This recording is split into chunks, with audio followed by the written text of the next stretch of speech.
সাবধান হও তোমার শেষ আমলের ব্যাপারে। তুমি জানো না কখন তোমার শেষ মুহূর্ত। তুমি কি প্রস্তুত মৃত্যুর জন্য? তুমি কি প্রস্তুত কবরের সওয়াল জবাবের জন্য? তুমি কি প্রস্তুত ভয়াবহ কিয়ামতের জন্য, হাসরের ময়দানের জন্য, হিসাব নিকাশের জন্য, আল্লাহকে জবাব দেওয়ার জন্য, মিজানের জন্য? তুমি কি প্রস্তুত চুলের চাইতে সূক্ষ্ম, তরবারির চাইতে ধারালো পুলসিরাতকে পাড়ি দেওয়ার জন্য? ভয়ঙ্কর তুমি জাহান্নামের ভয়ঙ্কর আযাব থেকে আত্মরক্ষার জন্য কাজ করছো তো? যার ইন্ধন মানুষ এবং পাথর, যার আগুন ভয়ঙ্কর উত্তাপ সম্পন্ন কালো বর্ণের, যা হৃদয় পর্যন্ত জ্বালিয়ে দেবে, এমন উত্তপ্ত পানি যা নাড়ি ভুঁড়িকে বের করে দিবে। রয়েছে খাবারে হিসাবে জাক্কুম ও গলিত পুজ।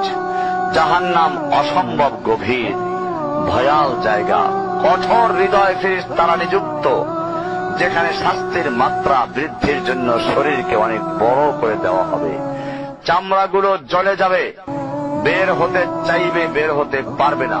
মৃত্যুকে ডাকবে, মৃত্যু আসবে না। ভয়ঙ্কর শাস্তি যা অনন্তকাল ব্যাপী চলতে থাকবে।